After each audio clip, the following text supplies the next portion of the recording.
Dicen que Dios guarda silencio por misericordia, pero los textos prohibidos revelan una verdad mucho más visceral y aterradora. Hubo un tiempo en que su presencia no traía paz, sino un fuego capaz de derretir la carne y ángeles con formas monstruosas que la historia decidió borrar. ¿Y si ese silencio que te tortura hoy no es ausencia, sino una censura deliberada para protegerte de lo que tus ojos no podrían soportar? Hoy desenterramos lo que fue ocultado bajo siglos de polvo y miedo, porque la razón por la que Dios dejó de aparecer cambiará todo lo que crees saber. Esa es la promesa de las Escrituras. En este sentido, la historia entera ha sido un camino de regreso al jardín, hacia el momento en que la humanidad y Dios caminaban juntos sin miedo ni vergüenza. Los profetas captaron destellos de ello. La nube en el Sinaí lo insinuó. El fuego en el templo lo prefiguró. Jesús lo encarnó. Y el Espíritu dentro de nosotros lo mantiene vivo. Pero la restauración plena, el regreso completo de la presencia visible, aún nos aguarda. La Biblia dice que, cuando llegue ese día, no habrá necesidad de templos ni de lámparas, porque Dios mismo será la luz. El Cordero, Jesús, es descrito como la lumbrera del nuevo mundo. La separación entre lo sagrado y lo ordinario finalmente desaparecerá. Algunos maestros antiguos decían que esta visión revierte todo lo que la humanidad perdió, la confusión de Babel, el temor del Sinaí, la soledad del exilio. El lenguaje, la cercanía y la comunión, todo será restaurado. Aún así, la gente siempre se ha preguntado por qué tenemos que esperar. ¿Por qué no podemos ver ahora lo que Adán vio, lo que Moisés vislumbró, lo que Juan contempló en su visión? Quizás sea porque nuestros cuerpos actuales simplemente no pueden soportar tal magnitud de gloria. Quizás el peso de ver el rostro de Dios requiera la resurrección. O tal vez la espera misma sea una preparación. De cualquier modo, el mensaje de las Escrituras es claro, el silencio no durará para siempre.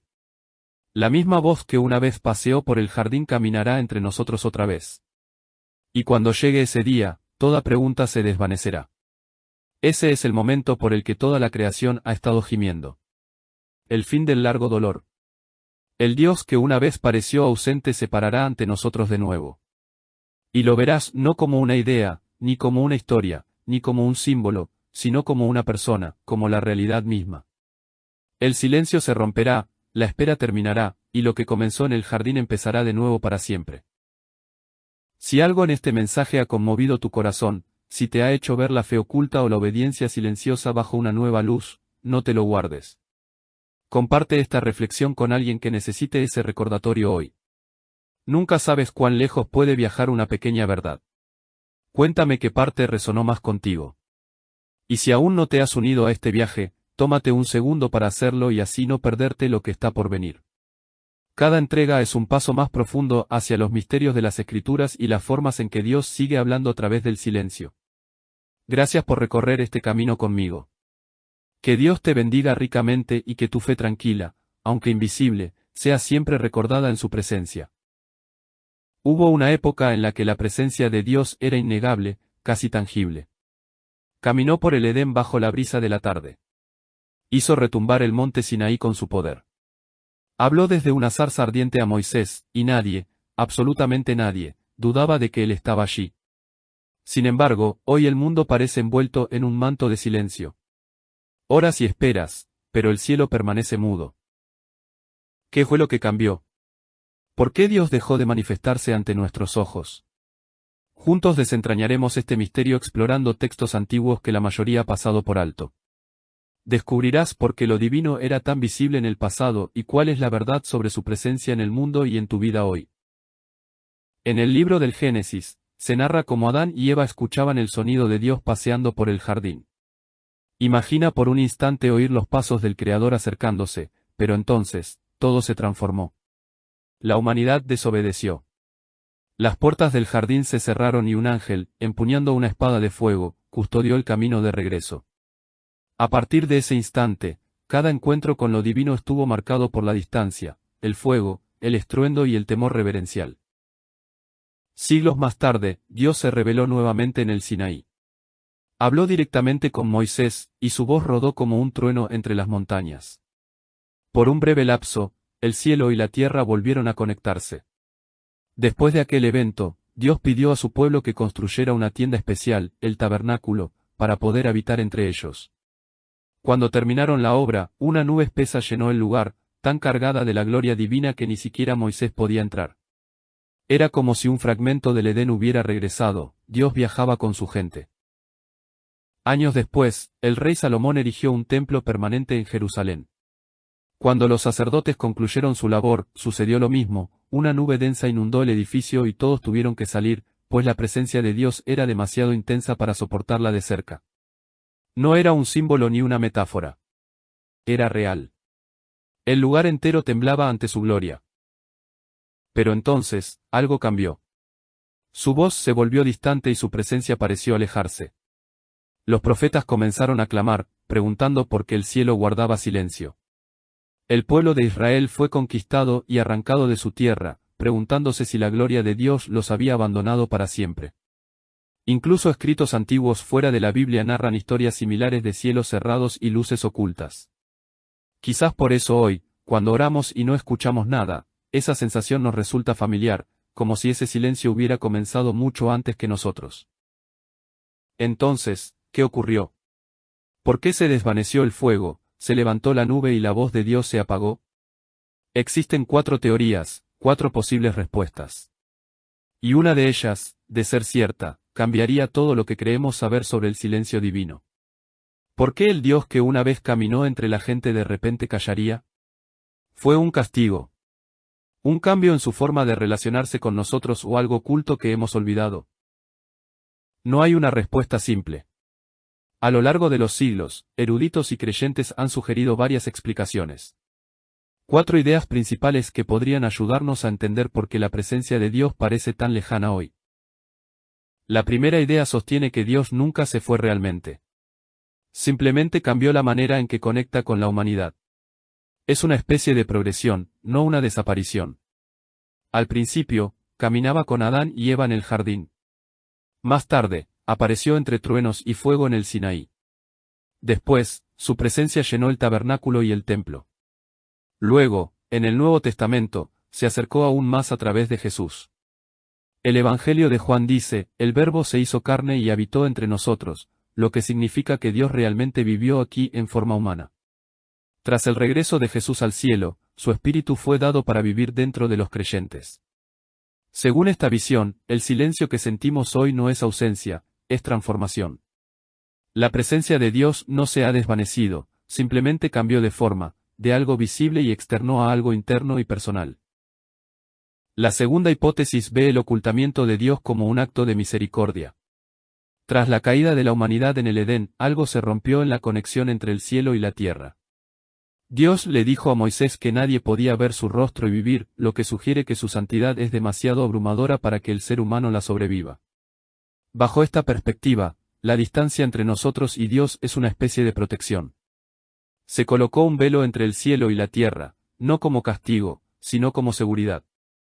Antiguos escritos judíos describen múltiples capas del cielo custodiadas por seres radiantes, cada una actuando como una barrera para evitar que la creación sea destruida por el poder divino. Así, esta teoría dice que el silencio no es rechazo en absoluto. Es compasión. Dios oculta su plena gloria porque sabe que no podríamos soportarla. La tercera explicación es más controvertida. Plantea la duda de si las personas alguna vez experimentaron a Dios de manera más directa, pero esa historia fue olvidada o incluso omitida intencionalmente. Textos antiguos como el libro de los Jubileos y el libro de Enoc describen un mundo donde los encuentros divinos eran comunes. La gente tenía visiones, veía ángeles e incluso vislumbraba el trono de Dios. Con el tiempo, muchos de estos textos no se incluyeron en la Biblia principal que la mayoría lee. Algunos se perdieron, otros fueron enterrados y otros simplemente dejados de lado. Estos libros antiguos cuentan historias de tronos de fuego, ríos de luz y ángeles paralizados de asombro ante Dios. Plantean una pregunta provocadora: ¿fue siempre real el silencio divino? ¿O acaso la humanidad perdió parte de su memoria sobre cómo es cuando el cielo toca la tierra? Ya sea que ese olvido fuera natural o deliberado, el resultado es idéntico: el mundo se siente más callado de lo que solía ser. La cuarta teoría plantea que Dios jamás dejó de hablar. Simplemente, ahora lo hace a través de intermediarios. A lo largo de las Escrituras, muchos se encontraron con lo que llamaban el ángel del Señor, un mensajero que hablaba con la autoridad misma de Dios.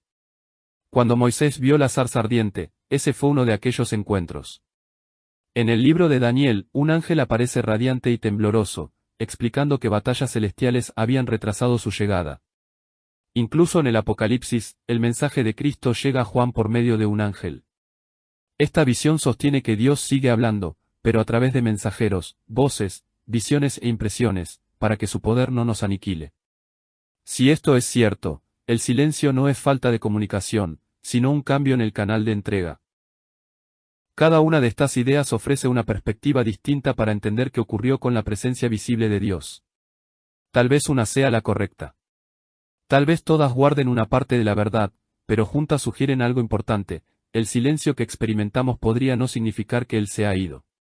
Podría significar que está más cerca que nunca, solo que oculto de otra forma, aguardando el momento preciso para revelarse de nuevo. Pero, ¿y si el silencio no fuera algo natural? ¿Y si Dios se siente ausente porque las historias de su presencia fueron ocultadas, olvidadas o incluso enterradas físicamente? Eso es exactamente lo que creen algunos historiadores y teólogos. Cuando desenterramos los viejos pergaminos que sobrevivieron contra todo pronóstico, es difícil no preguntarse si ciertas partes de la historia estaban destinadas a perderse. Uno de los ejemplos más famosos es el libro de Enoc. Es un antiguo texto judío que fue ampliamente leído en tiempos remotos e incluso citado en la carta de Judas en el Nuevo Testamento, pero que eventualmente desapareció de la mayoría de las Biblias. ¿Por qué? Porque describía la presencia de Dios de formas vívidas, intensas y, a veces, aterradoras. Enoc escribe sobre ser elevado al cielo y ver una casa resplandeciente hecha de cristal y fuego, con muros que brillaban como estrellas. En su interior se sentaba el anciano de los días, rodeado de una luz tan poderosa que ni siquiera los ángeles podían entrar. Es una imagen de gloria divina que se siente casi demasiado directa, demasiado cercana, y eso podría explicar por qué no permaneció en el canon oficial. Otro libro antiguo, conocido como 2 Esdras, narra la historia del profeta Esdras de pie en una montaña tras la destrucción de Jerusalén. No pide venganza a Dios. Solo pide presencia. Muéstrate a tu siervo, suplica, pero la única respuesta que obtiene es silencio. Un silencio que se siente como una prueba. Esto plantea la interrogante: ¿ha sido siempre el ocultamiento divino parte del plan, o cambió algo en la forma en que contamos la historia? Luego está la ascensión de Isaías, una visión de la era cristiana que describe al profeta siendo llevado a través de 7 niveles del cielo hasta que finalmente vislumbra el trono de Dios, oculto tras una luz cegadora. Lo impactante es lo que Isaías escucha allí. Una voz le dice que esas visiones deben sellarse hasta el final. Porque, como dice, la gente se ha vuelto ciega. En otras palabras, no es solo Dios quien se esconde, es la humanidad la que olvida. La comunidad que vivía cerca de Qumrán, quienes preservaron los rollos del Mar Muerto, parecía creer lo mismo. Sus escritos describen a gente común, no sacerdotes ni profetas, viendo la gloria de Dios en visiones. Un rollo describe ruedas de fuego y santos, que sirven en silencio, demostrando que algunos creyentes aún afirmaban experimentar lo divino incluso cuando el resto del mundo pensaba que el cielo estaba cerrado. Si sus reportes son ciertos, la gloria de Dios nunca desapareció del todo, solo dejó de aparecer donde las autoridades religiosas lo esperaban. Entonces, ¿por qué fueron enterrados estos libros? Algunos dicen que la política jugó un papel importante, que los primeros concilios religiosos decidieron qué textos eran seguros para la enseñanza pública y cuáles podrían causar confusión o controversia. Otros piensan que fue por misericordia, que la humanidad se había endurecido demasiado para manejar experiencias tan crudas de Dios. Cualquiera que sea la razón, estos escritos perdidos comparten la misma idea: hubo un tiempo en que la presencia de Dios era abierta y accesible, pero algo cambió con el paso de los años, y esos encuentros directos se desvanecieron de la memoria. Y lo que sobrevivió fueron fragmentos. Sin embargo, a veces los fragmentos dicen más que volúmenes enteros.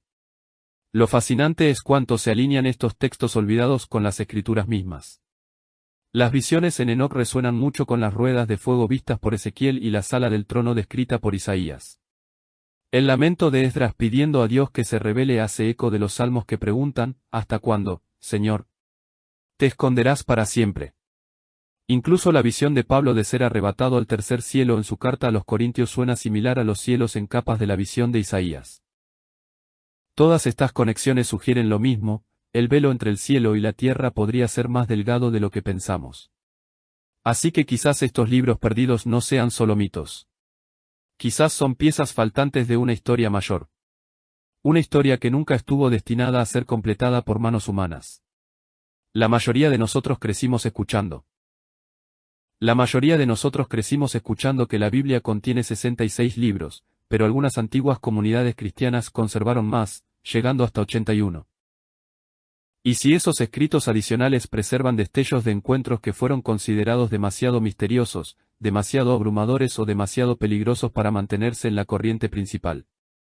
Si eso es cierto, entonces quizás el silencio de Dios no sea ausencia en absoluto. Tal vez sea una gloria suprimida, oculta no por el cielo, sino por la historia. Y si es así, la pregunta se vuelve profundamente personal: ¿qué más hemos olvidado? ¿Qué verdades aguardan ser recordadas? Porque más allá de los pergaminos enterrados y los escritos perdidos, existe un misterio aún mayor, un cambio en la manera en que Dios elige hablar. Y es ese cambio, más que cualquier otra cosa, el que guarda la siguiente clave. ¿Por qué un Dios tan poderoso y visible elegiría desaparecer? Los profetas lucharon con esa pregunta mucho antes que nosotros. David clamó: Señor, ¿por qué pareces tan lejano cuando más te necesitamos? Isaías lo dijo en voz baja, casi con asombro: verdaderamente, eres un Dios que se esconde. Job, sentado entre las cenizas de su vida arruinada, preguntó sin rodeos: ¿por qué escondes tu rostro y me tratas como a un enemigo? No eran líneas poéticas. Eran preguntas reales de personas sumidas en el dolor, preguntándose por qué el Dios que una vez caminó en jardines y habló desde el fuego ahora parecía guardar silencio. El mismo Dios que tronó en el Sinaí y llenó el templo de humo ahora habla, si acaso, en susurros. Pero, ¿y si ese silencio no es una señal de ausencia? ¿Y si es parte del diseño, algo sagrado en lugar de cruel? Hay una historia en el libro de Daniel que ayuda a explicar esto. Daniel oró y ayunó durante 3 semanas pidiendo entendimiento a Dios, pero no sucedió nada. Ninguna visión, ningún sueño, solo silencio. Entonces, de repente, apareció un ángel y dijo: desde el primer día que dispusiste tu corazón a entender, fueron oídas tus palabras. Así que el cielo había respondido de inmediato, pero Daniel no lo supo durante 21 días. El mensaje fue retrasado por algo invisible. Es un recordatorio de que el silencio no significa que no esté ocurriendo nada. A veces el cielo se mueve, pero la respuesta tarda en llegar a nosotros. En la historia de Moisés sucede algo similar. Cuando Moisés pidió ver el rostro de Dios, él le respondió: no puedes verme directamente, o no sobrevivirás. Aquello no fue una amenaza, fue misericordia. La idea es simple: el poder divino es demasiado abrumador para nuestra limitada naturaleza humana. Como mirar fijamente al sol, la luz es excesiva para soportarla. Eso es lo que algunos llaman el velo cósmico, una barrera espiritual que mantiene a la creación a salvo de la fuerza plena de la gloria divina. Tras la caída en el Edén, ese velo se hizo necesario. La humanidad ya no era capaz de permanecer desprotegida ante la presencia de Dios. Así que él se ocultó, no por ira, sino por amor. Incluso los seres celestiales parecen respetar esta distancia. Cuando Isaías tuvo su famosa visión del trono de Dios, los ángeles a su alrededor se cubrían el rostro mientras clamaban: Santo, Santo, Santo es el Señor. Si ni siquiera los ángeles pueden mirarlo directamente, ¿qué oportunidad tendríamos nosotros? Sin embargo, el anhelo de verlo nunca ha desaparecido. Siglos más tarde, los místicos judíos desarrollaron prácticas conocidas como la mística del Merkabá, viajes espirituales que imaginaban el ascenso a través de las capas del cielo para vislumbrar el trono de Dios. No se trataba de obtener poder, sino de satisfacer una añoranza profunda. Aún así, cada visión venía con una advertencia: no sigas adelante a menos que seas llamado. Quizás eso es lo que significa nuestro silencio también. No rechazo, sino pausa. Una quietud divina que espera el momento adecuado para levantar el velo. Incluso las escrituras sugieren que este ocultamiento no durará para siempre. El profeta Habacuc escribió: porque la tierra será llena del conocimiento de la gloria de Dios, como las aguas cubren el mar.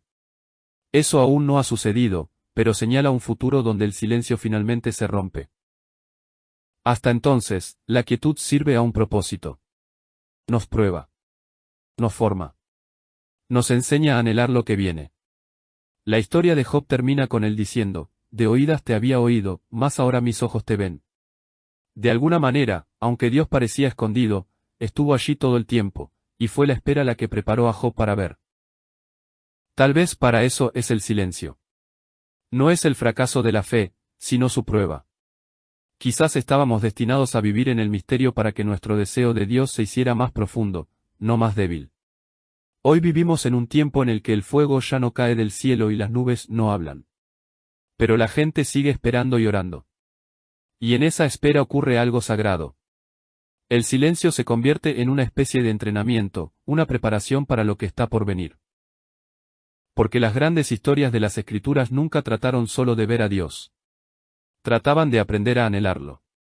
Y ese anhelo mantiene el alma viva. Mantiene la esperanza ardiendo. Pero algunos creían que había algo más en el silencio que santidad o tiempos divinos. Pensaban que también era protección, que algo había entrado en el mundo hace mucho tiempo. Algo lo suficientemente oscuro como para que la presencia plena de Dios ya no pudiera aparecer abiertamente. Si eso es cierto, entonces este ocultamiento podría no deberse solo a que no estamos listos. Podría tratarse de algo más que se interpone en el camino. Y para entender esa posibilidad, debemos profundizar en los momentos donde los ángeles hablan y luego desaparecen. Por un breve instante en la historia, el silencio se rompió. La gente volvió a ver y a tocar a Dios. Caminaron a su lado, escucharon su voz y lo vieron devolver la vida a los muertos. Durante ese tiempo, se sintió como si el velo entre el cielo y la tierra finalmente se hubiera levantado. El Evangelio de Juan declara, el Verbo se hizo carne y habitó entre nosotros. Eso significa que Dios mismo se hizo humano, Jesús de Nazaret. No fue fuego en una montaña, ni una voz retumbando desde las nubes, sino un hombre de carne y hueso que reía, lloraba, se cansaba y sentía dolor. A través de él, regresó algo que había faltado desde el Edén. Las multitudes se empujaban por las calles solo para rozar el borde de su manto. Los espíritus malignos gritaban ante su presencia. Incluso el viento y las olas le obedecían cuando ordenaba, calla, enmudece. El mismo poder que una vez llenó el templo ahora caminaba libremente por aldeas polvorientas. Tocaba a quienes nadie más se atrevía a tocar, hablaba con los marginados y sanaba imponiendo sus manos sobre los enfermos. No mantuvo la distancia, se acercó. ¿Puedes imaginar lo que fue presenciar eso? Escuchar la voz que una vez sacudió el Sinaí hablando ahora con dulzura a los quebrantados. El profeta Isaías dijo una vez que el Mesías no tendría una apariencia física impresionante. Sin embargo, la gente no podía apartar la mirada. Había algo divino en su presencia que atraía a los corazones hacia él. Pero entonces, tan repentinamente como apareció, dijo a sus seguidores que debía irse. Les conviene que yo me vaya, afirmó. Esas palabras debieron doler profundamente. Dios había regresado en forma visible, y ahora se marchaba de nuevo. Los discípulos habían caminado con él durante años, habían compartido comidas, risas y temores, y habían visto milagros que desafiaban todo lo que sabían sobre el mundo. Luego, un día, observaron cómo era elevado hacia las nubes. Una niebla lo cubrió y desapareció. Sin embargo, antes de partir, prometió, yo estoy con ustedes todos los días. ¿Cómo podían ser verdad ambas cosas, haberse ido y a la vez estar presente? Fue confuso entonces y sigue siendo un misterio ahora. Algunos escritos cristianos primitivos, no incluidos en la mayoría de las Biblias, intentaron explicar esto. Sugerían que, tras la ascensión de Jesús, su imagen y presencia se trasladaron hacia el interior, que el reino de Dios ahora vivía dentro de cada creyente. Otros decían que su retirada fue por nuestra propia seguridad. La misma razón por la que Dios ocultó una vez su rostro de Moisés, porque la gloria sin filtros es demasiado para que la soportemos. Antes de irse, Jesús dijo a sus amigos, no los dejaré huérfanos. Y lo decía en serio. Incluso cuando el cielo lo ocultó, no los estaba abandonando. Estaba preparando algo nuevo. Los discípulos aprendieron esa verdad de la manera más difícil. En el camino a Emaús, dos de ellos caminaban con un extraño hablando sobre la crucifixión, sin darse cuenta de que era el mismo Jesús hasta que partió el pan con ellos. Entonces él se desvaneció, y se dijeron, ¿no ardía nuestro corazón dentro de nosotros mientras nos hablaba? Ese momento describe el lugar en el que todos vivimos ahora, entre la presencia y la ausencia, entre el fuego y el velo. Podemos sentirlo cerca, pero aún no podemos verlo. Quizás ese anhelo estaba destinado a permanecer por un tiempo. Quizás su partida no fue una retirada, sino una preparación. Dios caminó una vez en el Edén, tronó en el Sinaí y estuvo entre nosotros en forma humana. Pero la próxima vez que lo veamos, no será con túnicas humildes. Será en gloria, como el Cordero en el trono. La venida de Jesús no fue el fin de las apariciones divinas, fue un adelanto, una promesa de que regresaría nuevamente en plenitud. Él prometió que vendría algo después. Comenzó con un sonido, un viento recio que llenó la casa donde sus seguidores estaban orando. Entonces sucedió algo aún más extraño. Aparecieron llamas, pero en lugar de caer sobre un altar, se posaron sobre las personas. Cada uno tenía una pequeña llama sobre su cabeza y, de repente, comenzaron a hablar en diferentes idiomas, lenguas que nunca habían aprendido. La gente de afuera escuchó el estruendo y llegó corriendo. Algunos se reían, pensando que estaban borrachos. Otros se quedaron asombrados, al darse cuenta de que escuchaban sus propias lenguas nativas. En ese momento, algo nuevo había comenzado. La presencia de Dios, antes confinada a templos y cimas de montañas, ahora llenaba a personas comunes. El apóstol Pablo lo explicó más tarde de esta manera: vuestro cuerpo es ahora templo del Espíritu Santo. Esa idea lo cambió todo. Dios ya no estaba limitado a edificios sagrados u objetos santos. Ahora vivía dentro de la gente misma. Pero para muchos, esta nueva presencia se sentía diferente. No había una nube visible de gloria, ni fuego cayendo del cielo, ni una voz sacudiendo la tierra, solo una conciencia tranquila en el interior, un susurro, no un espectáculo. Era íntimo, pero difícil de captar. Y para algunos, ese silencio se sentía casi como una pérdida. Incluso los primeros creyentes lucharon con ello. Pablo admitió que, caminamos por fe, no por vista, preparando a la gente para vivir en una era donde la presencia de Dios sería real pero invisible. Para aquellos que habían caminado con Jesús cara a cara, esta transición fue dolorosa. Ahora tenían que confiar en un Dios invisible. ¿Era este espíritu un regalo mayor o simplemente otro velo? Al principio, el poder del espíritu parecía innegable. La gente era sanada, los milagros ocurrían y ciudades enteras se transformaban. Pero a medida que pasaban los años, esos momentos dramáticos se volvieron más escasos. Pablo escribió sobre amigos que permanecían enfermos e instó a otros a tomar medicinas para sus dolencias. Los milagros se desvanecieron, pero el poder permaneció, ahora más silencioso, como un aliento vital. Algunos pensadores antiguos creían que este cambio no era solo natural, sino intencional. Unos pocos escritos antiguos fuera de la Biblia insinuaban que Dios se había velado nuevamente, no para abandonar a la humanidad, sino para protegerla de una gloria que no estábamos listos para soportar. Estos textos hablaban de un silencio más allá del velo, un reino oculto donde la luz divina aguarda ser revelada. Aunque no forman parte de las Escrituras, hacen eco de lo que muchos todavía sienten: Dios está cerca, pero invisible. La Biblia misma muestra que esta tensión no es nueva. Elías no escuchó a Dios en la tormenta ni en el terremoto, sino en un susurro apacible. Job clamó: ¿por qué escondes tu rostro de mí? E Isaías declaró: verdaderamente, tú eres un Dios que se esconde. Parece que la presencia más personal de Dios es también la más silenciosa. Aún añoramos lo que vio el antiguo profeta: el fuego, la nube, la voz inconfundible. Pero la verdad es que la humanidad siempre ha estado tratando de volver al Edén, a esa primera cercanía ininterrumpida. El anhelo mismo es prueba de que algo dentro de nosotros recuerda. Jesús nos advirtió que llegaría este tiempo. Antes de irse, dijo: no os dejaré huérfanos, vendré a vosotros. No se refería a una forma visible, sino plenamente en espíritu. Llamó al Espíritu el consejero, una presencia que guiaría desde el interior. Sin embargo, muchos de nosotros nos preguntamos: si Él está con nosotros, ¿por qué todavía se siente tan lejos? ¿Por qué la oración a veces se siente como intentar tocar la luz detrás de un vidrio empañado? Quizás esto sea parte del plan. La fe nunca tuvo la intención de reemplazar a la vista, estaba destinada a prepararnos para ella. Pablo escribió una vez que ahora vemos la gloria de Dios como en un espejo, oscuramente.